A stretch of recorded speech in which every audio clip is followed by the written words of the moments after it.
John Ronald Reuel-Tolkien зохиолыг бичсэн Sarah Stephen King-ийн зохиол хараас ч юу ч болж чаддаггүй.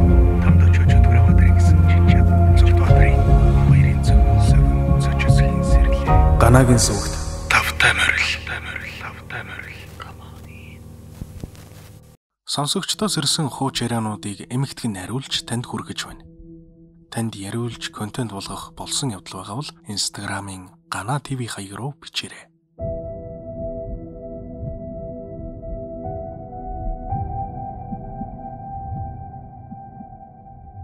Энэ бол 19 жилийн өмнө надад тохиолдсон үйл явдал юм.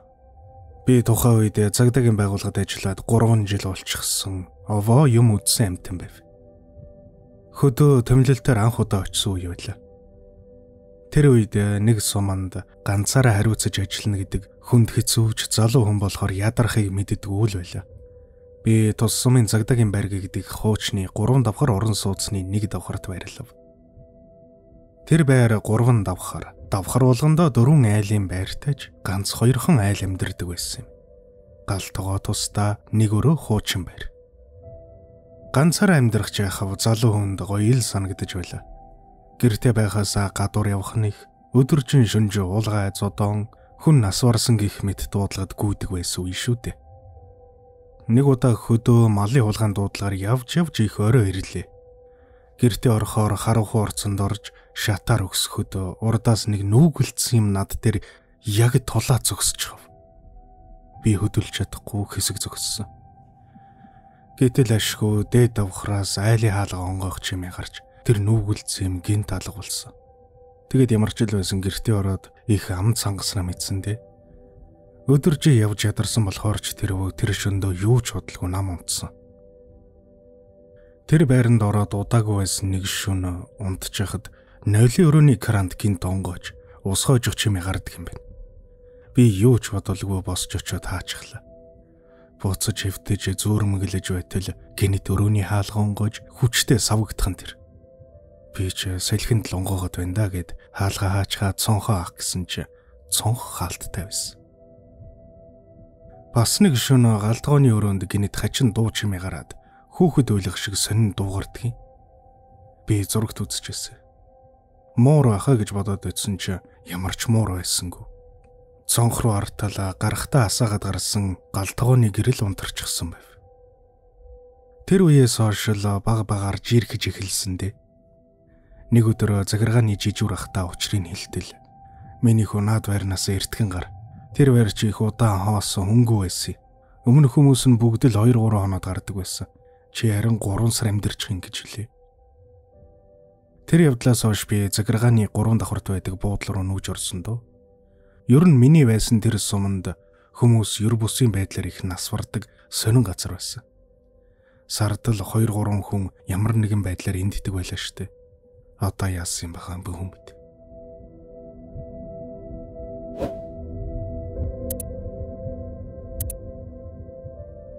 Би одоо 17 настай. Энэ явдал намайг 14-тэй байхад хөдөө гэртмэн тохиолдсон юм. 11 сарын үе байсан бөгөөд манайх хөдөө өвөлжөөнийхөө байранд аав ээж ах бид 4 байсан юм. Гадаа хүйтэн цас 3-4 хуруу орчихсон байлаа. Тэр орой аав ах 2 үхрээ ашичгаад машинаараа айл хийсэд явсан байв. Оройны 8-9 цаг болж байсан. Гадаа тас харанхуй. Ээж бит 2 хоолоо хийж идчихээд би байшингийн бар хойно нилээн зайтай байдаг нойл руу бие засахаар гарлаа.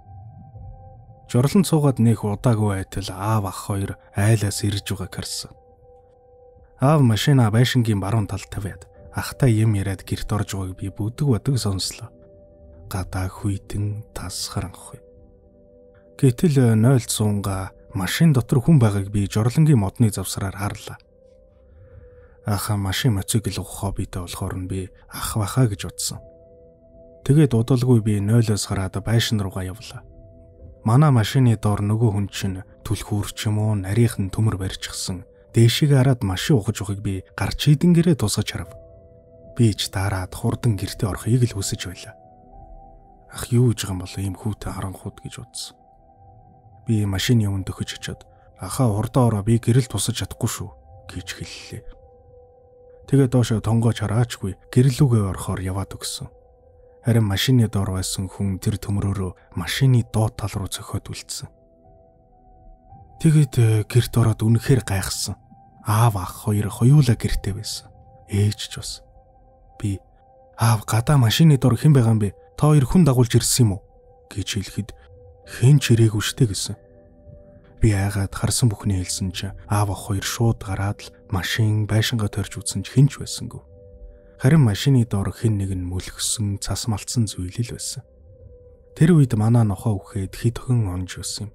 Намайг амар айчсан болохоор аав тавьшруулах гэж айлын нохоо харсан байхаа гэж худлаа хэлсэн. Хэрвээ би тэрээр ахад гэрэл тусгаж өгнө гэд машины доод тал руу тонгойсон бол юу болж харах байсан болоо. Одоо бодохоос ч айц хүрээд байдаг.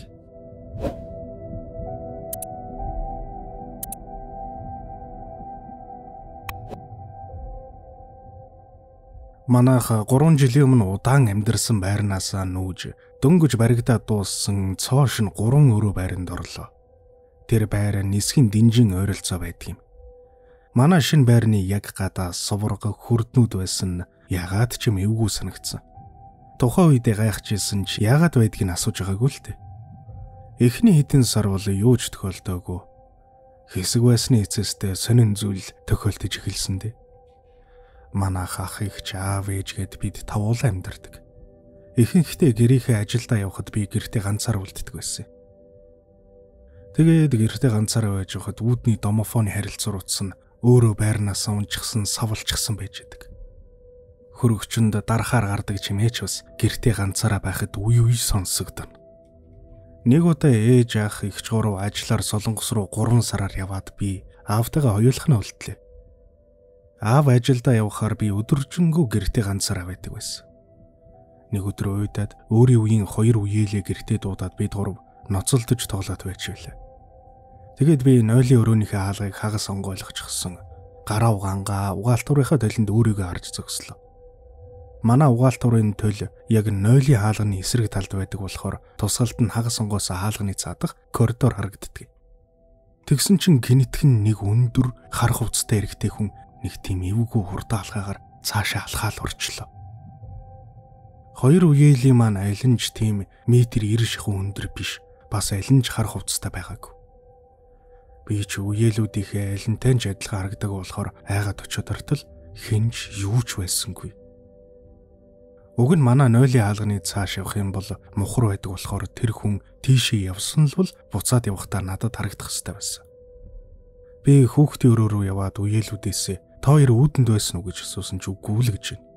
Би ч жоох айгаад болсон явдлаа хэлсэн чи бити хүн айлах гээд худлаа юм зөхөж өрөөдэй гэд тоолгүй өнгөрөөсөн. Удалгүй ээж ах хоёр надад санаа зовоод Солонгосоос ирсэн. Нэг өдөр би ээжтэй хоёулахна гэртээ байж байлаа. Ээж дийлгүр яваад орой болж байсан үе. Би ээжийг гарах үед ваанд усанд орж байлаа. Гэтэл гэрт хүн байхгүй байх үед том өрөөнд нэг хүн муухай гингэнийд хэлдэг юм да. Эрэгтэй чим шиг эмэгтэй чим шиг хоолойтой хүн чанга уйлаад гингэнийд их юм. Үнэхээр яахаа мэдэхгүй таг хөшчихт юм билээ. Тэгсэн нойлын өрөөний гэрэл асч унтраад эхлэв. Би бүр гэрэл унтраад асгаад нөгөө өндөр хар хувцастай хүн хажууд ирчихсэн байх вэ гэдгээс үхтлээ айгаад нүдээ тас анчихсан. Ашгүй ээж орж ирж гэрэл анивч хавилсан доо. Ээжийг орж иртэл бүр усаа хүртэл нь ваананд хөвцсөн. Тэгэд би бушуухан алчуур углаад болсон явдлаа уйлээд хэлсэн чи ээж итгээгүй. Угаасаа л миний хэлсэн юм аимшигын кинонд гардаг шиг байсан болохоор ээж надад юу гэж итгэх вэ дээ. Зурагт унтраалттай, цон хаалттай байсныг ч хэлэхүү. Тэр дууг маш тод чанга сонссон болохоор өөрийн ирэхгүй айсандаа уйлчихсан байсан. Бас манай гэрт хэрүүл уруул тасархаа байлаа. Юм бол хэрүүл уруул уйлаа майлантай их л онцгүй байдалтай болсон. Тэгсэн ах гинэт шөн сэрээ тарахад би хүүхдийн өрөөнд зүүдэндээ өрөөгөө тойроод алхаад байдаг болсон гэсэн. Азар балконыхаа хаалгыг манах байн хаалттай байлгадаг байсан. Хэрвээ онгорхоо байсан бол яах ч байсан юм бэлээ. Манах балконы хаалтгүй жижигхэн төмөр хаашлагтай байдаг байсан. Тэгээ нэг өглөө намайг сэрсэн чи ах өчигдөр яасан бэ гэж шоолоод байх юм. Би гайхаад юу яриад байгаа гэсэн чи ах надад бичлэг үзүүлсэн. Тэр бичлэгэн дээр би шөнөн зүүдэндээ алхаж явахад ах намайг барьж аваад яасан бэ ахын дүүгээд орон дээр суулгасан чинь би шууд л уйлж гэлсэн. Агаа тэгээд яагаад үйлээд байгаа юу болсон гэж асуусан чинь би унтаагаараа айгаад аймаар байна гэд давтаад байсан. Тэр үедээ би шүн босч алгаснаа бас тэгж хэлснээ огт санахгүй байсан. Тэр үед өөрийгөө тэгж хэлхийг үзээд иччихсэн ч одоо бодохоор эвгүй бас өрөвдмөр юм шиг санагддаг. Тэгсэн яг яагаад ийм шин байранд сонин зүйлс болоод байсан бэ гэдгийг бидэнд ээж ярьж өгсөн. Ээж нилээ удаан залж уншуулдаг байсан таньдаг лам дээр очиод гэр орныхоо байдлыг хэлсэн. Ингээд тэгээд хэрүүл уруулуулаад ерөөсөө ажил төрөл бүтэхгүй байх нэмтэргээл. Уг нь тэр лам манахыг тэр байранд ороход л ээжид сэрэмжлүүлж байсан байлээ л дээ. Тэр лам хэлэхдээ яг тэр байрыг барихаас өмнө тэр газар гүйдэлтэй байсан гэдгийг. Тийм болохоор хийдийн ламдар нийлж байгаа тэр байрны гадаах сувраг хүрднүүдийг босгосон болж таарсан. Гүйдэлтэй газар байр бариад тэгээд л ийм зүйлс тохиолдсон байж. Харин яагаад бусад айлд биш зөвхөн манад ийм юм болсныг их гайхдаг. Би лав хэрүүл урал тасардгүй энергийн сэвтч гэсэн газар тэр сүнс чөтгөр нэрээ шүглсэн л байх гэж боддог. Тэгээ манайх нүүсэн л те. Арай жижигхэн баг өрөөтэй байранд орсон ч гэсэн хэрүүл урал багсаад гэр бүлийнхэн маань харилцаа сайхан болсон.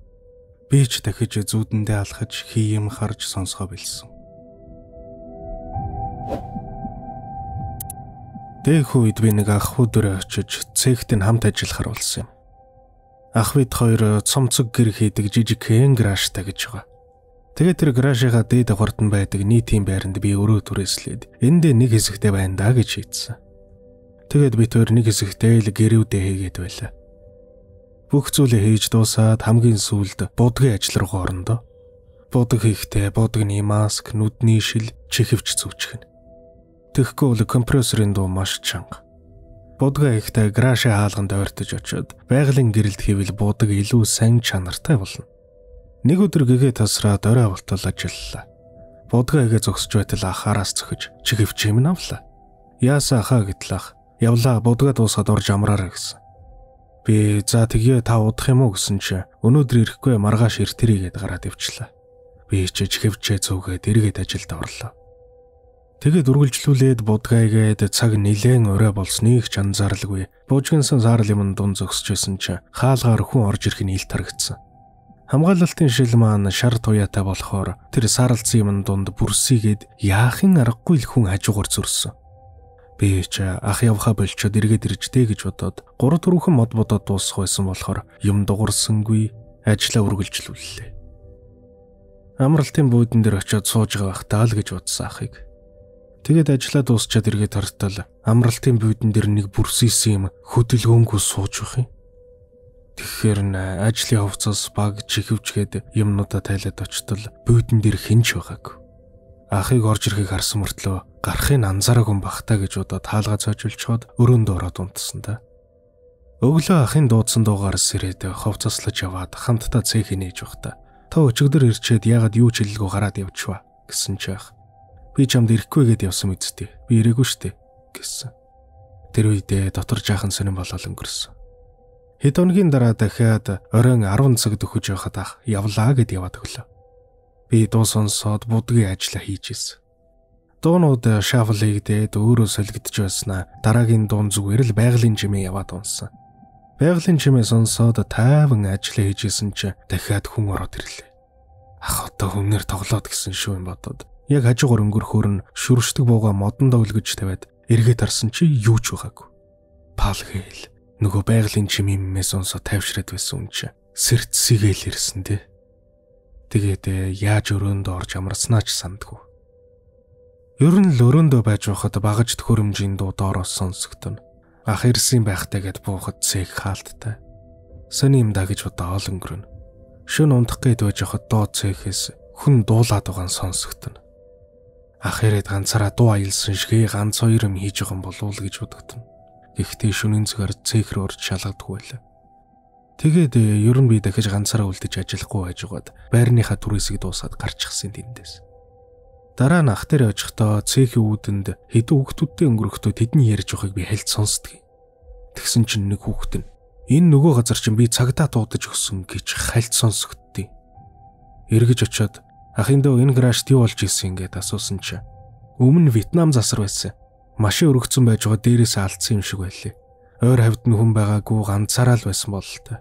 Гараж үүд нээлттэй эргэн тойронд нь улаан ялга болчихсон байхаар нь би яваад орсон. Тэгсэн чинь нэг хүн дарагдчихсан байсан. Би гэрлэг ороод аавд хэлээд аавтай хамт ирж имлэг цагдаа дуудчихсан. Тэгээд шүүх имлэгийн машин ирээд бүтээлгтэй хүн аваад гарсан. Тэр явдал болсноос хойш энэ ах удалгүй гараж түрээслээд гэр хийж хэлсэн. Гítдэг байхаа. Надад мэдрэгдсэн тэр зүйл бодвол тэр Вьетнамын сүнсэл юм шиг байна. Сүүлд ахтайгаа гадуур уулзаад цэгтэрээ байхад танд юм идэрхэхгүй байна уу гэтэл ах. Гүй нэг л сонин штэ. Хоёулаа байгаад байгаа юм шиг л байгаад идэг. Хүнтэй ярмаар болсноо гинт ганцаараа байгаагаас нь тавьсан юм байрандаа байхгүй өөр газар байж байна. Нэг удаа бүр сонио. Чамааг явснаас хойш ягаав нөгөө хоёулаа нийлж дамжилж тавиад буддаг даацын багны чинь ганцаараа болохоор бардггүй дээ. Тэгээд тэр явыг цэвэрлчээд маргааш нь өхөн олж ирээд будъя даа гэд гарсан. Маргааш нь нэг найзыгаа гуугаад ирүүлэхэр болсон. Ирэхээр нь цэг рүүгээ ортол нөгөө даацын багнуудыг чинь бүгдийг нь будцсан. Тэгсэн ирнэ буудаг нь өчигдрийн шиг яг хിവэрэ байж байсан гэж ирсэн. Би яхад дээр хідүү хүүхэд ингэж ярьж илээ штэ гэсэн чаах нилээн дууга хурааж сууж байгаа л явсан. Анхаас нэх бодолгүй тэндээсээ нүүсэндээ. Тэрнээс хойш ахын дугаарч холбогдохгүй Facebook нь ч олдох байсан. Одоо хаана явдаг юм бол тоо.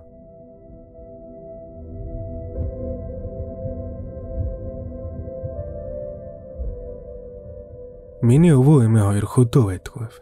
Би жоохон байхдаа сургуулийн амралт иглээл маргааш нь хөдөө явдаг байл. Өвөө маань бурхан болоод хэдэн жил болсон. Би 6 дугаар ангид л байсан байх. Тэгээд тэр жил хичээл амраад эмээ рүүгээ явхаар болов. Замын машин зуугаад очтол нутгийн хүмүүсээс эмээг их маань хаваржаанаасаа цусландаа бууж амжааг байгааг олж мэдээд хаваржаа руугаа явлаа. Би анх удаага хаваржаан дээр очиж байгаа нь тэр. 100 булгаа амраад очиход дандаа л цусландаа буужчихсан байж байдаг. Яваад очлоо. Эмээ маань бөөн баяр. Өнөө маргаашгүй цусланд руугаа нүнэ л гэж байна. Тэр хаваржаан нэг сонио, нэг жалганд байдаг. Яг урд нь маш их модтой том уул байдаг. Гэрээс гараад харахаар их л ойрхон яг тулс харагддаг. Гэвч тэр ойтой уул руу жалга дагаад очихор маш хол санагддаг. Тийм л сонин газар байлаа шүү дээ. Оцсон оройно хүүхэд болохоор хойно мал харгээд гүүж байв. Гэтэл нэг л сонин мэдрэмж төрөөд яг чихэн дээр хүн амьсгалаад байгаа юм шиг санагдаж гэлсэн. Анзаартал ягард ойрхон хүн байгаа юм шиг мэдрэмж төрөөд чихэн дээр амьсгал нь улам тод мэдрэгдээд маш их айсан би. Гайхахтаа чихээ тарж үзлээ. Хүн ард байхгүй мөртлөө яг л нэг амьсгалах сонсогдоод байсан.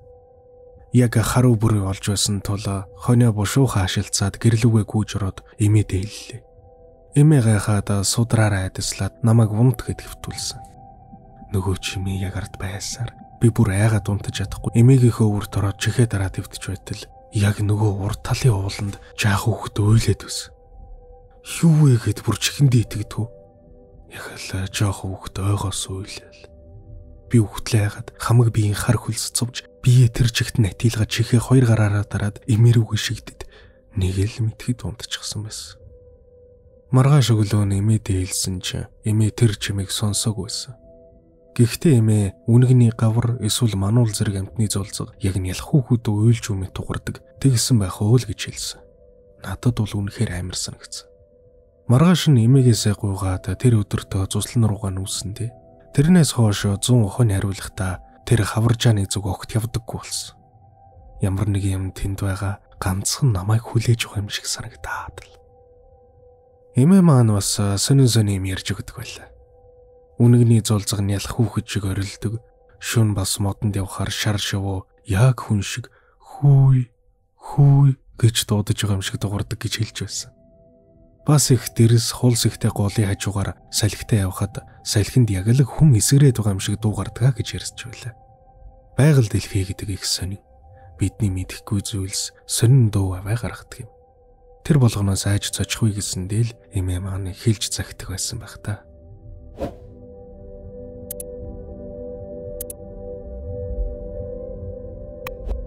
Нэлээ хэдэн жилийн өмнө найзуудтайгаа гэр бүлэрээ Увс аймгийн үүрэг нуурт очиж хонохор болвоо. Очоод майхнаа бараад хоолоо хийхээр шийдэж тогооны хорхог хийж эхлэв. Би тэд ганц хоёр пив уугаад дуу тавиад жаахан дэргэж хоолоо хийцгээлээ.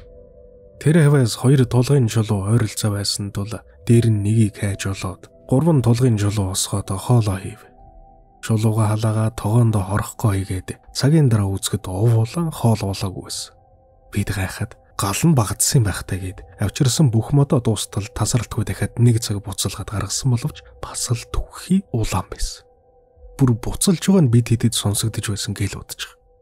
Манай эд сэжиг авч энд нэг л биш боллоо гэд тулгын 3 чулууг авч идэд чулуун дээр нь шээгээд галынхаа цог дээр тогоогоо 30 минут тавьсан чи ялз болсон байл.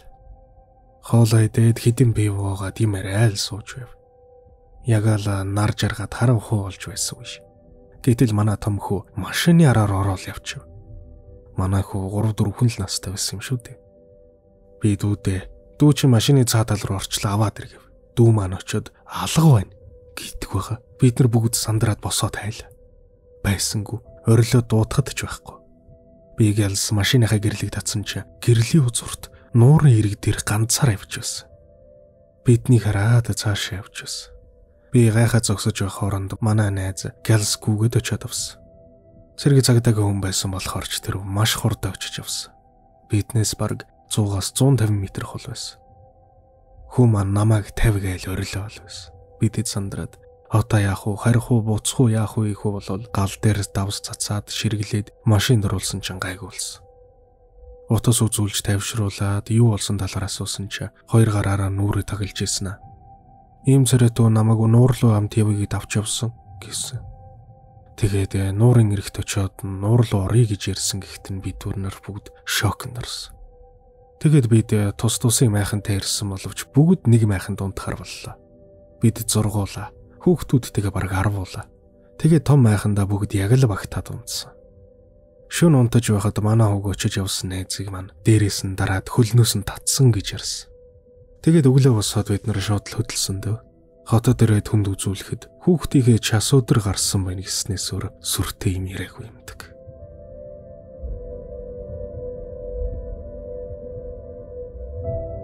Хэрвээ танд тохиолдсон яриулах явдал байдаг бол Instagram-ын Гана ТV хаяг руу бичээрэй. Сонсогч таны явуулж буй болсон явдлуудыг хүний нэр, газрын нэр, цаг хугацааг нь өөрчилж найруулан оруулж байна. Мөн та өөрийн түүхээ гэрэлээр алдаа мадаггүй бичээд явуул бүр сайн байхсан. Илүү олон сонирхолтой хууч яриа болон бусад контентуудыг үзхийг хүсвэл Ганагийн сувгийг subscribe хийж хажууд нь байгаа хонхыг дарж идэвхжүүлснээр бичлэг орох бүрд танд цаг алдалгүй notification-ээр мэдэгдэл очих болно. Баярлалаа. Өөр тохиолдсон явдлаа яриулах гэсэн юм аа. Би 2009 онд нөхөртөөгөө танилцж хамт амьдардаг болсон юм. Ингээд 2010 оны 11-р сард бид хоёр байраа томруулахаар 3 өрөө байр авна гэж зар тавилаа.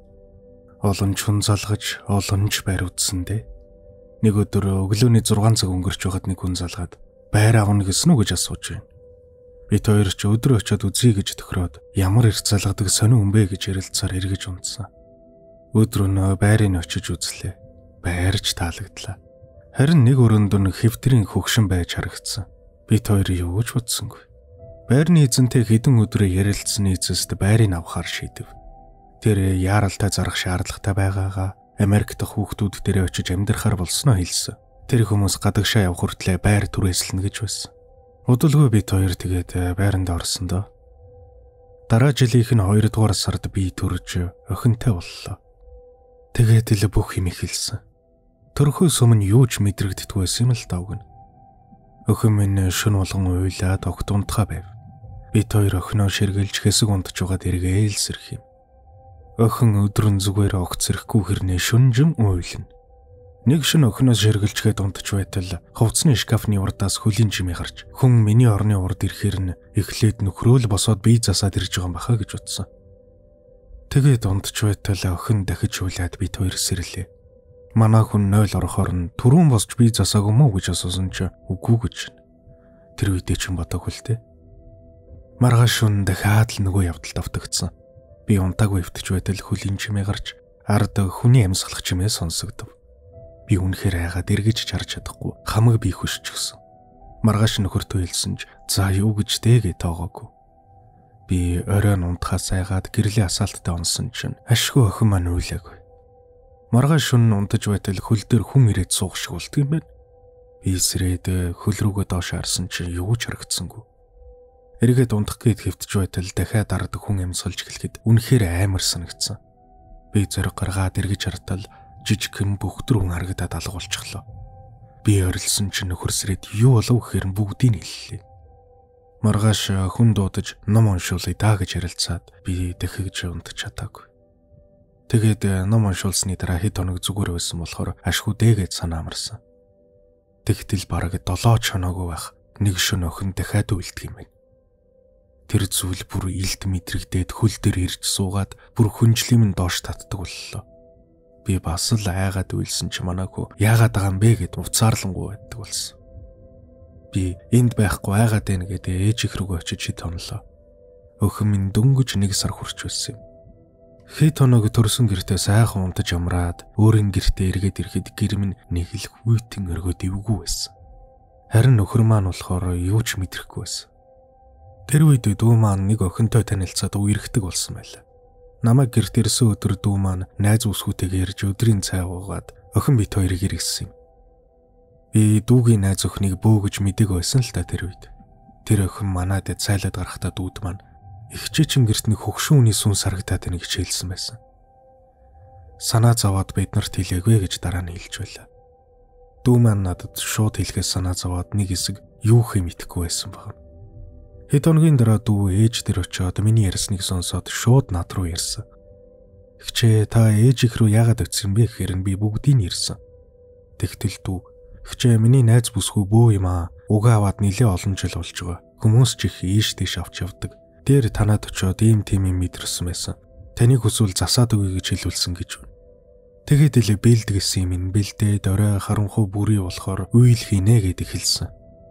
Бөөлөд эхэлсэн залуухан сайхан эмэгтэй шууд л бүхтийс эмгэн шиг болоод тойроод л тулаад хингэргээ бариад шууд миний унтлагын өрөө рүү яваад өгсөн. Ёстой гайхамар. Миний орны цаана хувцсны шкафны буланд очиод цааш хараад суучихлаа.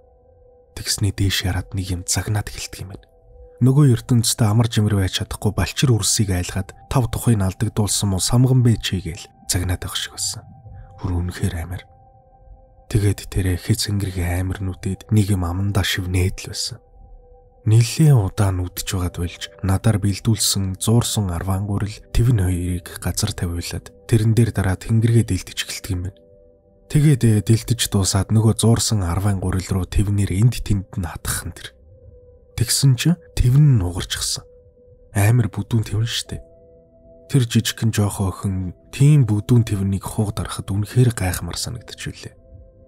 Үйлээ дуусгаад намайг тэр арваангуурлыг заасан зүгт нь очиод газар булаад дээрээс нь бэлдүүлсэн утгаа сайн зоогоод эргэж харахгүй гэртээ ирээрэй гэж хэлсэн. Би тэр гурилыг аваад 3 давхраас доош буугаад явж байтал гинэт алга руу зүүгээр атах шиг болсон гэж. Тэр буусан имиж тийм юм байх шүү, газар битгий яараа, заавал заасан газар хэлсэн ёсоор булаараа. Тэгэхгүй бол эргээ дагаад ороод ирэн шүү гэж загсан. Гарлуу яг нөгөө твнээр зоож байгаа юм шиг гарын алга амар өвдөөд би аль болох хурдан гүйсэн. Болдог болоо шууд шидчих мэрэл байсан. Гүйж очиод нөгөө газараа хутгаар нилээн гүнзгий ухаад нөгөө зуурсан арван гурлаа хийж булаад хутгийнхаа ишиг тултлан сайн зогоорой гэж хэлсэн болохоор бүгдийг нь ёсоор нь хийж эхлэв. Бүх зүйл дууссаны дараа бөөхөн энд хуучин амьдарч байсан хөгшин бохорхон болчихжээ. Тэгээд өрх хүүхдүүдэрээ асруулж байсан газараа эргэж ирээд та хэдийг цаваагад байж гэж хэлсэн дээ. Сүүлдээ сураг сонсох нэ. Биднийг анх байр үзээд явж байхад хэвтэрт байсан хөгшин манай авсан байрнаас нүгэд удаагүй бурхан болсон гэж сонссон юм. Ийм амар зүйлтэй учирч үтсэн дээ. Бас нэг зүйлийг бичиг мартчихж. Нөгөө гурилыг надад анх өгөхөд нилээн аргуу хатуу бөөрөн хивээсэн. Гэтэл харсаар байтал алган дээр нь ялцгай зуурсан гурил шиг болоод урсах гээд байгаа юм шиг харагдаад байсан. Тэгээ юмаа булчаад гүүгээд явж байгаа дараас хүн дуудаад ч байх шиг сонин мэдрэмж төрөөд өөрийн ирэхгүй эргэж харчих гээд байсан санагдчих байна. Бөөх нөр тэр үйлийг хийлгэснээс хойш дахиж тийм зүйл огт тохиолдоогүй. Амар жимэр сайхан болсон доо.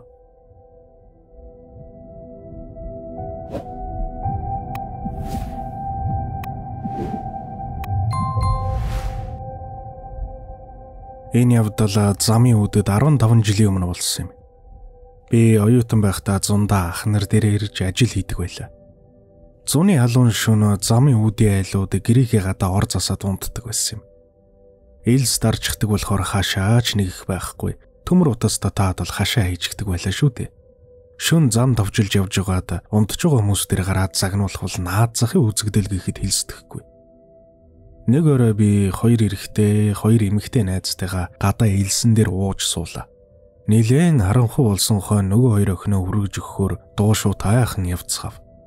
Нэг гудамжны үзүүрийг төрөөд инээлцээр гараад иртэл нөмгөн дээлтэй эрэгтэй хүн зогсож явах юм. Ард нь ногоон брезент майхан байсан. Хүнийг сайн харсангүй. Харин жижиг ногоон майхан үүдэнд нь модтулсан байхыг нь л сайн харж үлээ. Бид ч таг болчихсон. Гадаа унтж байгаа хүн дээр л бөөн инээлдэж орилолцсон хүмүүс ороод ирчихжээ гэж бодоод бүгдээрээ дуугаа хурааж тойроод гарлаа. Хэм маанч юу ч ирсэнгүй. Хэдхэн метр холдоод явж байтал нэг найз өхөн маань энэ хүн дахаад байж тээ гэж шивнэг шах уйлдаг юм байна. Эргээд хартал нөгөө хүн яг харсан байрандаа зогсож байсан. Би голд нь ороод нөгөө 2 өхнөө хөдлөөд нөгөө 2 найз маань 2 захт нь гараад явлаа. Нэг л сони мэдрэмж төрөөд хөл бадаараа дэвгүй байсан. 10 метр явж байтал нөгөө охтууд ч дахаад байна гэж орилоод уйлаад чирэгдээд эхлэв. Уусын юм гараад хөл хачин болоод нөгөө 2 чирээд л зүтгээд байлаа. Эргэж харж чаддаггүй. Хажуу тийшээ хартал эрэгтэй найз дахин эргэж хараад нөгөө охиноо цаа талаас нь чирээд хурдан алхна. Охид уйлаал. Би ч аимхаа юм болохоор дахиж эргэж харж чадаагүй. Хэр удсныг мэдсэнгүү арай гэж нөгөө гудамжны дундуур ороод эргэлээ. Арай тайвширлаа. Охидын гэр холгүй байсан тул оруулж өгöd бид гурав юу байсан бэ гэд нэгнээс асуусан. Хүн байсан уу юу болов гэсэн чи мэдгүй ард хүн гүүгэд ирэх шиг сүр саргасан дуу гарсан. Эргэж харахаар нөгөө хүн байрандаа л зогсож исэн. Хэд удаа ингэж автагдлаа штэ гэж байна. Бид гурав айхай хажуугаар бас эргэлзээ төрөд буцаад очих уу гэсэн чи тгийл гэж байна. Дөрөвгөө айсандаа ичсэн үү тэгэл буцаж очихоор боллоо. Бид гурав зэрэгцээ талхаж исэн. Голд нь ороод алхаж байгаа нэг юм итгэд л захт нь гарчихсан байдаг. Нөгөө 2 ч бас айгаад явж байсан юм хэлээ л дээ. Шээгээ зогсож байсан хүнээс айчлаа гэж өөрсдөө тайвшруулаад дөхөд очтол тэр газар юу ч байсангүй. Хашааны арын овгор илс цэвэрхэн юу ч байсан шинжгүй. Хамх би арцсахад бид гурав чадлаараа гүгээд хол очоод нөгөө 2 охиндоо бөөн төмрийн хөг байсан л гэж хэлээ шүү гэж салжвал. Маргааш нь охтуудтай уулзаад төмрийн хөг байсан штэ гэд хэлсэн чи худлаа яриатай царай нь харагдахгүй нөмгөн дээлтэй дээл нь урдуур оронгорхоо хүн дагаал байсан гэж хэлжүүлээ.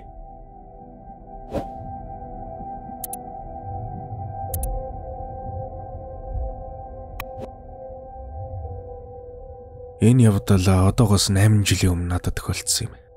Хотоос очиж нутагтаа өвлжхөр болж үлээ тэр жил.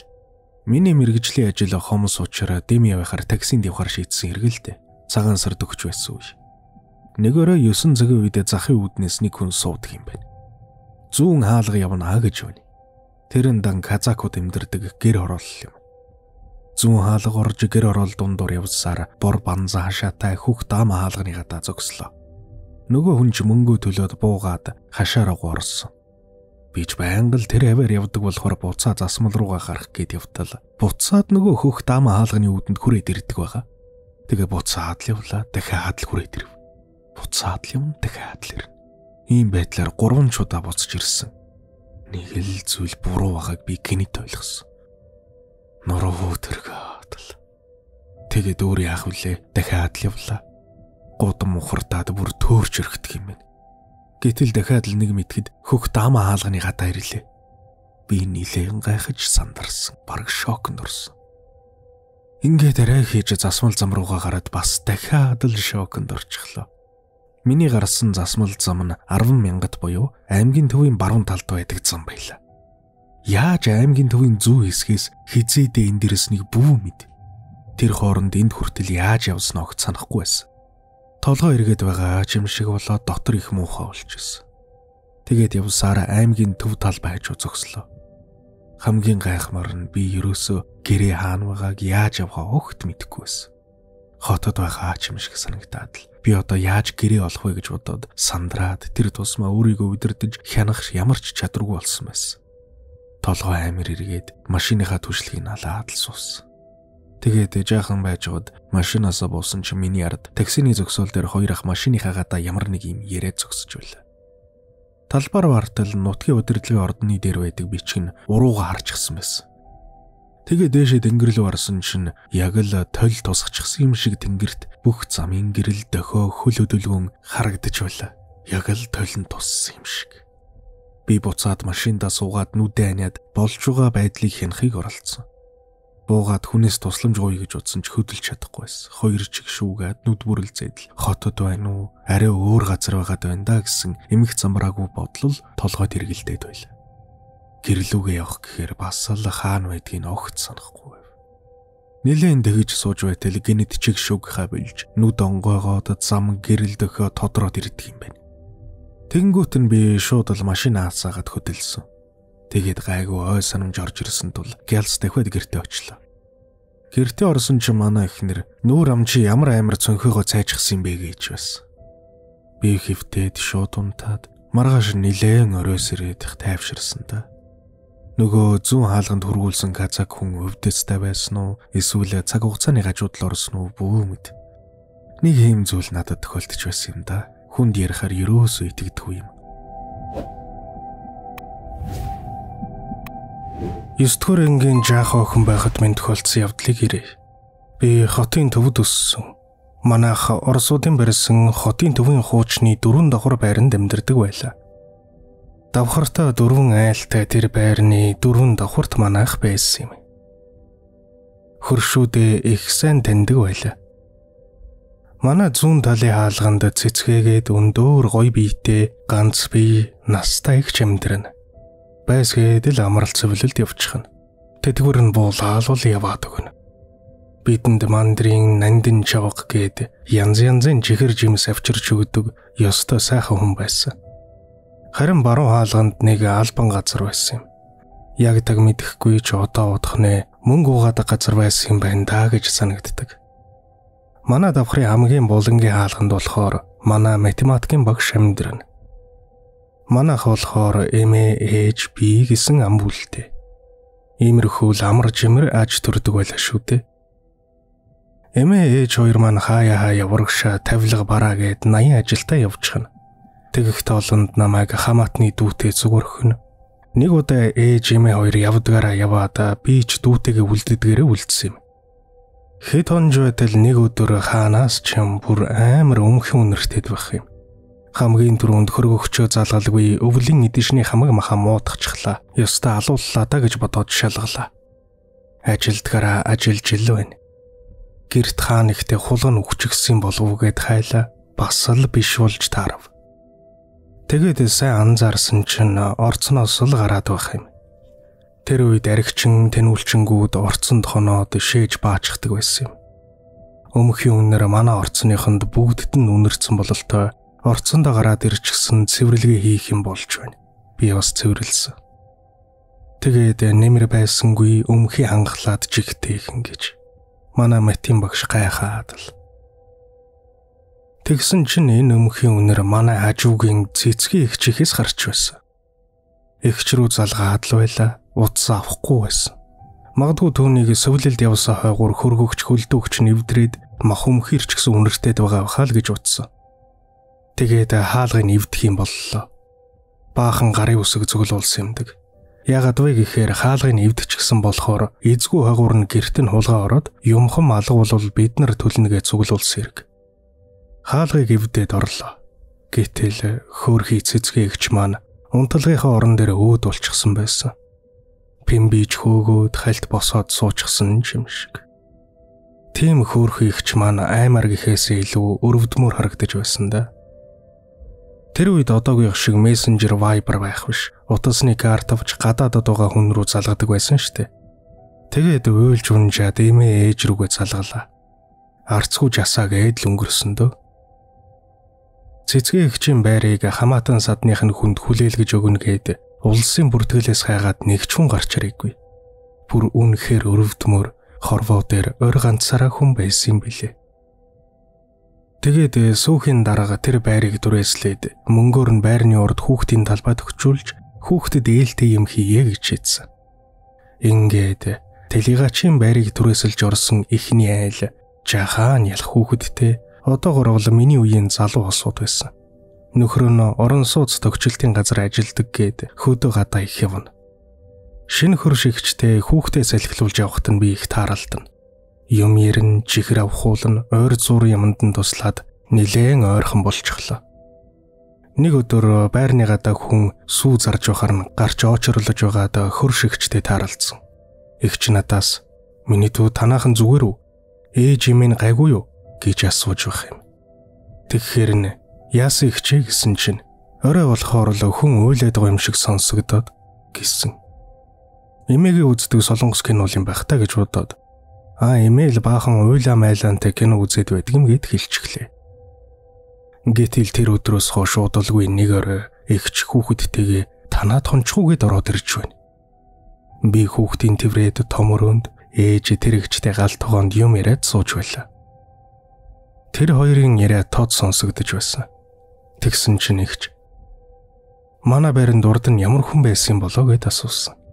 Ээж шууд л "Нэг залуухан хүүхэд байжгаад ээж авруугаа гадаад явсан гэд сийхгүй худлаа ярьдаг байгаа. Яахава нялх хүүхэдтэй хүнийг айлахгүй л гэж тэгсэн байх." Хажуу айлын эгч ээжид "Манай байр амар эвгүй байна. Халуун зүүн мөртлөө гэрт дараал тэгснэ хүн яолоод байгаа юм шиг чимээ гарах шиг болоод эсвэл галтгооны төмбүүшгэн дотор юм хүм түчгнээд" гэж ирдэг юм да. Тэдний их манай хажууд сар гаруй болоод байр авсан гэд нүгэд явсан.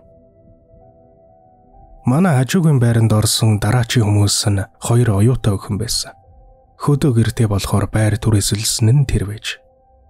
Тэр хоёр найгуу архитдаг шоуддаг гарууд байлаа. Гэртээ мөнхийн залуучууд хүүхнүүд цугл болчихно. Орцоо арх пивний шилээр дүүрчдэг байсан гэдэл бод. Эмээ маань хаяа тэр хоёртой хэрэлдэн хаяа сайндан. Иймэрхүү байсаар хэдэн сар өнгөрвөө. Нэг өдөр байрныхаа гадаа найзуудтайгаа хай тав дээр харсан хүний яриад сууж байсан чинь хажуугийн байранд орсон хоёрын нэг нь хүрээд ирж байна. Тэгээд "Эгчин дөө манай орсон байр сүнстэй юм уу?" гэдэг байгаа. Гэсэн чинь "Шал угаах гээд ус тосоод карант нэхэр өөрөө хаагдчихад байна" гэж автгий. Миний дотор пал гээл цэцгээ ихч удагдсан. Яагаад гэхээр талигач месийн хагалгааны эмч тэгээд дэмий хагалгааны ус гоожуулахаар хүн цус алдаж байгаа юм шиг санагдаад байдгийм гэж ярьдаг байсан хүн. Цус ус адил уулах цаг ирэн шүүгээд бидний гадаа усаар байлтуулдаггүй ихч байж үлээ. Тэгээд л цэцгээгч бодогдсон нь тэр. Би дотроо жаахан айс хийх шиг болсон ч нөгөө түрээслэгч ихчид "Юун сүнс мөнс байх вэ" гэсэн чи заа гээл яваад өгсөн. Манайха түрээслэгч айлд ууж болохоор боллоонтой цэвэр ус өгдөг байсан юм. Нэг өдөр сургууль дээр байж байсан чи ээж залгаад "Чи давтлагнаасаа ирэх болж байна уу? Би гармаар байна. Чи түлхүүргүй үсттэй" гэхээр нь шууд л харилаа. Ээж надтай зурж гарахтаа "Энэ хажуу айлын хоёр охин тавилгаа өөрчилж байгаа юм шиг байна. Өдөржингөө л нэг юм зөөж чирлээ. Хөлөөч ирсэн юмнууд" гэсэн. Би тоосончгүй зурагтаараа нөгөө CD гар залгаа тоглодог юм асаага туулсан. Тэгсэн хаалга төгшөж байна. Нөгөө түрээслэгч хоёр ихч нутаг яваад ирлээ гэд ааруулгууд боллоонтой ус аваад гарсан. Би үргэлжлүүлж тоглоод хэр удсан юм бөө мэд ээж хоол аваад ороод ирлээ. Тэгснэ "Чи юу ааруул идэт байгаа юм?" гэхээр нь "Хажуугийн хоёр ихч нутаг явсан гэд ааруулгууд ус аваад орсон" гэсэн чинь ээж гэчгээд гинэт нэг л хажин болоод явчихсан. Тэгснэ нөгөө хоёрын хаалгыг тогшоод "Өдөр танаад хүн байсан уу гэж байна." "Гүй ээ, бит хоёр түрүүхэн ирсэн" гэж нөгөө хоёр хариулсан. Ээж "Гэрт чин хүн амтан хулгай зэлгээ орж уу яаж үйж үү" гэсэн тэр хоёр шалгаж үзээд "Үгүй байна" гэсэн. Ээж хөөрхөн амтан юун мэдэгдэхгүй юм чирээд байх чимэг өдөржингөө хоос айлаа сонсчихсан байсан. 7 хоноод шахуу тэр хоёр ихчийн нэг нь манад согтуу урж ирээд ээжэд "Энэ бэр нэг л бишээ ихчээ. Ганцаараа байхаар дараад хаяа хүн хараад ч байгаа юм шиг санагдаад нартайд миний сүүдрээс гадна дахиад нэг хүний сүүдэр харагдаад шөнө болохоор том мөрөнд хүн холхиод байгаа юм шиг чимээ гарна. Байн хүн санаа алдах сонсогдоод байна" гэд баахан юм яриад байсан. Бодолгүй нөгөө их чинь нэрээд найзыгаа аваад гэртээ орсон доо. Тэр хоёр ч гэсэн нүүсэн. Тэгэл манай хажуу байранд хүн тогтоог үдээ. сүүлдээ хоосон байдаг болсон. Тэр байрыг хоосон болсны дараахан эмээ маань ээж бит хоёрыг эзгүүд гадаа суужгаад цонх руу харсан ч хүн нааш цаашаа өлхөд байгаа шиг харагдсан гэсэн. Нөгөө хоёр оюутай охины нэг нь ирчихсэн байх та гэд дөрөв давхар руу гараад харсан ч тэр байрны хаалга онгорхой байж. Эмээ хүн байна уу гэсэн чи яг тэлийгаж цэцгийн их чи хоолоогоор байна гэх шиг болсон гэсэн. Тэгэд л эмээ айгаад буцаж хараад ээж бит хоёрыг эртэл гадаа хүлээж аваад гэртээ орсон доо. Нэг удаа би ханиа түрээд хоолооны мах идэлээд бараг 3 хоног дэмэртэл алуурсан. Тэгэд арай гайгүй болоод нэг шөнө 0 орох гэд боссон ч тагтаар цэцгийн эгчийн баринд нэг юм түжгэнэд байгаа чимээ сонсогдлоо. Ээжийг сэрээгээд хэлсэн ч хулгай зэлгээ орж байгаа юм байхтаа гэд хаалгаа нээгээд чимээж аганлаа. Яалтчгүй л хажуу байрнаас ээж бит хоёрт миний имийг ингэж гэж тэгч гэж миний юм гээд үглээд байгаа сонсогддог байхаа. Манайх ер нь тэгээд л нүүсэндээ. Тэр байранд одоо болтол хинж байдаггүй. Цонх хаалгыг битүүлсэн хэвээрэл байгаа. Цэцгийн эгч айлын ганц охин байж.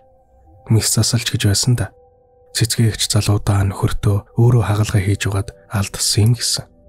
Тэрнээсээ хойш хүнтэй сууж хүүхэд гаргаагүй. Тэгээд ил байранда хоргодож тээгэж бодсон. Манайхыг нүүснээс хойш орцныхан лам хард үзүүлээд ном уншуулад бүтэл олоогүй гэж байсан. Хүн ер нь амьдралдаа хийх юм хийгээд үр хүүхдээ үлдээгээд явахгүй л тэгэд завсарт гацчихдаг юм шиг. Бодхоор нэрэл хэцүү. Илүү олон сонирхолтой хууч яриа болон бусад контентуудыг үзхийг хүсвэл Ганагийн сүвийг subscribe хийж хажууд нь байгаа хонхыг дарж идэвхжүүлснээр бичлэг орох бүрд танд цаг алдалгүй notification-ээр мэдэгдэл очих болно. Баярлалаа. Ууланд бөгөн амьдарч үхэгсдтэй хамт амьдардаг байсан гэх нэгэн үгний тухай айдас хүйдэс дагуулсан яриа төвийн аймагуудын залгаануудаар нутгалдаг хүмүүсийн дунд их л нууцлаг байдалтай өрнөдөг аж.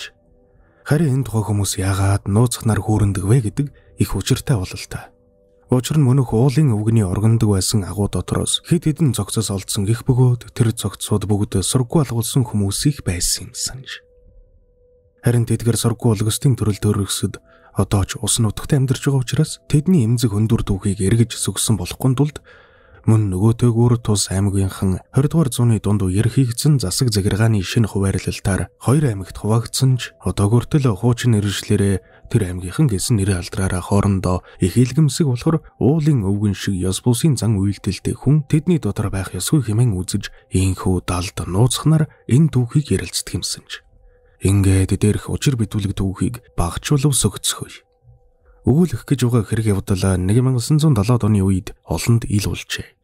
Их уулуудын нарууд амнсан хөвж тайга бүхий өндөрлөгийн нэгэнтэй гашууны агуй хэмээх амаар нь хүм үлгэж ордог агуй байхагаад тэрэн дотроо 4 хантай гэр багтахаар том зайтай агуй юмсанж.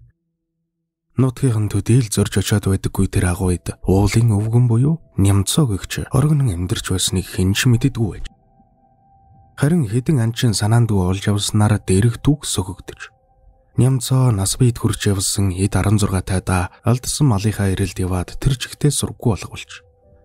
Хар гэрийнхэн болон төрөл төрөст нь хэдэн сар иш мохоргоо хайсны эцэст эрэл мохордон сүрэг чонод ноцуулан идүүлсэн гэдэг сураг гаргаж гарцааг өгсөн гэдэг таамагаар хойдын буйныг нь үйлдээд ерөнхийдөө мартаж өргөж. Тэгтэл 10 жилийн дараа нутгийнхны дунд ямар нэгэн алмсын тухай яригдхуулж хүмүүс хаасаагүй манай хоньны хүүхэд эсвэл алдуул малын ирэлжид харсан гин үс сахландаа баригдсан хүн шиг юм байна гинэ. Үгүй тэр алмас чин ховцсны тамдаг угалчихсан байсан гин хүн харч чад модны захруу гүйгээд орчихсан хачин хурдан гүйдэг юм байна гэсэн шүү гихчлэн үнэн худал нь үл мэдэгдэх сурхал дэгдэжээ. Тиймээс 2 сумын удирдлага манай энд нэг алмас шиг хачин дүрстэй амьтан үзэгдэх боллоо. Иймд учир начрыг нь олж өгнөх хэмээн холбогдох газар нь мэдэгдснээр 2 аймгийн цагдан сэргийлэх хийхний нийлсэн баг гарч алмас үзэгдсэн гэх газар нутгаар тандалт хийсэн ч ерөө тиймэрхүү амьтан үзэгдэж таараагүй учраа анх уг яриа гаргасан хэдүүнийг иргэдийн сэтгэл санааг худал цуурхлаар үймүүлсэн гэж шийдэхэд өнгөрчээ. Энэ явдал 1950 оны дундуур болсон юм санаж. Харин дахин 20 гаруй жил өнгөрсний дараа буюу 70-ад оны дундуур хэргийн учир бүрэн тайлагдаж. Энэ удаа алмсын тухай биш уулнаас бууж ирдэг үгний тухай яриа тархаад байж л гэнэ. Гэтэл энэ үеэр чон авлахаар гашууны агуй орчим үргэлэг хийж явсан анчид Мөнөөх өвгнийг харж улмаар хий буудаж айлгахад тэр ухаангүй зүгтэн оджээ. Анч араас нь мөшиг өсөөр гашууны агуур орохыг харсан байна. Чингээд бүгдээрээ агуур орохоор болж байтал нэг өвгөжөр анчин ихэд болгоомжлон. Нэг нь тийшээ орсныг харсан юм чи хэд нь энд дотож харин нэг нь холбогдох газарт хэл үргий. Гэснээр 3 хоногийн дараа сэргийлхэн ажилтнууд ирэн бөө юм болсон гэдг юм. Гэвч тэдний ирэх хооронд агууг утаж байсан анчид бүр гайхшаа баржээ. Учир нь мөнөөх хэн болгон тодорхойгүй итгэхэд агуугаас 3 хоног гараагүй. Тиймээс тэд энэ хүн гэмт хэрэгтэн эсвэл шоронгийн оргодол босуулж тараа. Тэрнээс биш энэ уулын оройж агуу ганцаараа бүгэж байдаг хэн байх вүлээ дээ. Биднийг отож байгааг мэдээд агуу дотор харангадаж өгөх гэж байгаа. Аятайхаа орж үзье. Хэмээн ярилцаад агуурууд суран мөлгсөөр орцоход л харанхуй агуу дотор хүний санаанд багтамгүй зүйл угтжээ. Төдийл муудаж ялцраагүй 4 хүний цогцос агуйн үүдэн тушаа байсан гих бөгөөд мөнөх уулын өвгөнч тэр 3 хоногт учир битүүлгэр нас барсан байхыг олжээ. Агуй дотор маш хүйтэн байсан нь цогцснуудыг өмөхөрч муутахаас хамгаалдаг байсан бололтой байж. Гэхдээ агуй мухард галтулдаг байсныг илтгэх том тулга тавиастай мөн тэнд хүн сууршаад их удсан шинжтэй байж. Цогцснуудын гуйы цээж орчмын махыг ишүүлсэн юм шиг тасар татан эрэмдэглсэн байсан нь агуу тодорх мэрэгчин амьтад юм уу эсвэл уулын өвгөн эзнийг илэрхийлж байж. Уулын тагтанд байх хүйтэн агууд байсан хүмүүсийн зохицос хэн хэнийх болохыг тогтоох ажлын үр дүнд өвгөн буюу алмас гэгдсэн этгээд бол олон жилийн өмнө Орос руугүй алгуулсан нямцаа болох нь тогтоогдчихэ.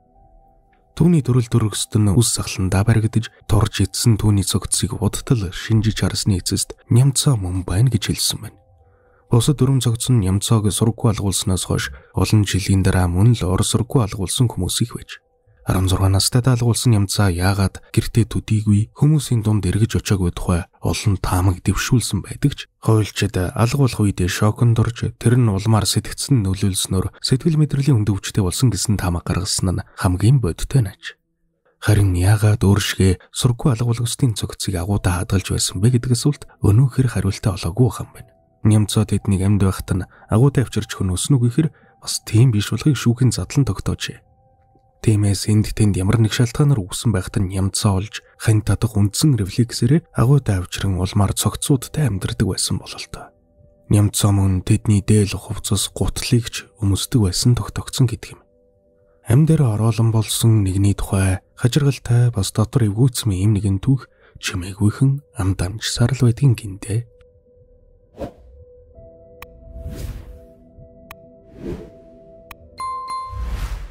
Ой дондов гэгч нэгэн нэр Төвийн аймагт амьдардаг байж. Хинж түүний нэрийг сонсоод ямар хачин нэр тийм бэ гэдэг юмсан ч. Гэвч мөндөө бол түүний нэрийг зүгээр л дондов гэдэг агаад ой модон дотор явж байгаад шөтөртэй таарсан тухай янз бүрийн юм ярьснаас болж хүмүүс тоглоом духуу хийж ой дондов хэмээн хоочлох болж энэ нь яванда түүний алдар нэр болон хувирж эргний үнэмлэх алив нэгэн бичиг заасан дээр хүртэл ой дондов гэдэл бичигддэг болжээ. Дондов чин нэрэндээ дасчихсан анч. Уг нь түүний чөтгөртэй таарсан тухай ярьсан болгоно нь үнэн бөгөөд хамт ой модонд явж байсан хүмүүс нь ч харсан байна. Ингээд түүнтэй таарсан чөтгөр шулмын явдлыг сонирхуулъя. Ийм явдал болжээ. Намрын хэр унсан хүй төвтөр өдөр дондов хэдэн хүний хамт ууланд орж хэдэн боргоцоо шуудаалгасан атаа явсан юмсанч. Урд анаа хэдэн удаа явж байсан болохоор төдийл түр төлгөө матсаар модтой уулын орой дээр бараг гарч байж л дээ. Энэ үеэр харанхуй иж болчихож. Харанхуй болсон хойно модон дундуур яв харахгүй болсон тул очсон газар хоноглоод өглөө хөдөлгөөр ярилцсан төгрөөд буудалжээ. Ингээд хуурам өчр зүгэл болон түүдэг асааж дөрөн суугаад элдвэг ярилцаж суудал дондов түүдэг гал өнгөчж угаад харлан шатсан сүүжний яс гаргаад иржээ. Хамт явгастана мөнөг ясыг харж мал амтных биш хүний сүүжний яс байх шиг байна гэцгээсэн бөгөөд нэгэн саяхан гал ноцоогоор мөчр углан энд овоолж байхад ямар ч яс байгаагүй дэ гэж өгүүлсэн нь тэднийг бяцхан айдас давтуулжээ. Тэгтэлч дондвын гал өнгөчж суусан үзүүрэн шатсан мөчр гэнэтгэн жижигэн хөдөлснөө тэр хачин хөдөлгөөн гараар нь дамжин биеэр нь тархах шиг санагдсан байна. Цочиж мэгцэн дондов мөчрөө гал руу бушуухан шидэж өрхвөл мөчр их гал руу орсон даруйд чад бадхийн ноцхын сацуу хүний час улаанууд болон хувирж анивчиж бат задарч шиг болж бөөн гал цог үнс нурм хідэн тийш яг л тесрэх бодис дэлбэрч байгаа юм шиг цацлан дондов дэргүүтээ самарчдын хувцас хонрыг цоглон шатааж сүйд хийх төгчээ. мэл гайхаж бас үхтлээ айсан хүмүүс бүгд өгөл харам босож орох байх газараа олж буужигналдахад дондов айсандаа нэгэн зулзган модны араар орон нуугдсан байна. Гэтэл шөнийн намун зүрмгэлэг шиг аниргүй байсан зулзган модны мөчр гинэт өчтөч нүүн зүгийн нисэх шиг төчгнэн хүнгэнэж мөчрүүд нь нүдэрмхийн зур хүний аргасны хөндий цээж болон хувирч хавирган яргадан дондвыг хөмөн ороогоод авчээ. Самарчдын нэг үүнийг хараад тамны тэрийг хараач хэмээн хашгирсан бөгөөд тэнд байгсад арга ясвалсан хавирганууд дондвыг хөндий цээжинд оруулан хумихыг хийлээж түгшсэн харцаар гүлийж харж зогссон гэдэг юм. Хэнэнж яаж чадсангүй, ямар нэгэн арга хэмжээ авахыг ч завдсангүй. Харин тэдэн дотроос арай залуу нэг нь шатаж хэвдээ мөчрийн үзүүрээс шүүрэн авч аргастай зулзган мод руу шидэж гэж. Гэтэл галтай мөчр газар тунангууд арга ясвалсан хусны доор хөвдийг шатаан дондвыг ороосон арга ясууд долоон дүрлэлдсэн байна. Энэ үед дондов шатаж буй хавиргануудыг хугчин хаяад чөтгөрийн хингтгэс мултран гарч ирээд даруй гүйч гэж. Бусданч түүний араас яах гэж яваагаа чүл мэдэн даган харайлгачээ. Нэг мэтгэд ойн байцхан цоорхоо дотор амьсгаатан хэдийм зөксөж байж. Ингээд бүгдээрээ нэг дор бөөгнөн сууж тэр шөнийг хайж түгшсээр арай хийж өнгөрүүлээд үүрэн гэгээ тусангууд яах их учир байдлаа ярилцсан юутайж нөгөө чөтгөртэй газараа олж үүргэвч болон магаж хэрэгслээ авах нь зөв гэж хэлэлцээд эргэж явсан хэдий ч олоогүй байна. Самарчгүй үлсүж даарсан зутарсан хэдийм уулнаас бууж орон гэртээ очиж цоосон гэдэг юм. Ирсэн дэрвдээ тэдний хинэн ч ой дотор тохиолдсон явдлын тухай хав оройхондоо цугуулгалгүй хавдарж дандаа ирчүүд явсан байж самарч байхгүй явсан өөргөвч хэрэгслэн ч байхгүй ирэхээр хэн хүнгүй гайхаж яав ив юу болов гэж асууж шалгаалгүй яахав. Тэр болгонд дараа ярих гэсэн ганцхан хариултыг цөмөр өгч байсан боловч мань дондов ам түргэнтэйгээр ойдуулсан явдлын тухай ярьчихжээ. Чөтгөрийн цээжний хавиргууд намайг ороож би хинхдэг дотор нь орчихсан байсан гэж ярихаар хэн үнэмших вүлээ. Тэгээд чамд явсан нөхдөн дондуу ярианаас санаа зовж чөтгөртэй таарсан гэж үнэнөө гэж хэрэг дурлагстыг асуухад удлаа цаадах чи алиалж байхгүй юу хэмээн үгүйсгсэн болохоор дондвыг бүгд худалж гээд тодорхойлчихж. Ийм нэгэн аимшигтэй ч хэмээр инээдтэй ч хэмээр дүүх болж байсан гэж хүмүүс ярьдаг юм байлээ. Энд яригдсан зүйлс нь батлагдаагүй үлгэр домгийн шинжтэй хуучрэ гэдгийг эргэн сануулъя. Миний оруулж буй бичлэгүүдийг цагаалдалгүй, алгасалгүй үзхийг хүсвэл subscribe дарж, хажууд байгаа хонхыг дарж идэвхжүүлээрэй.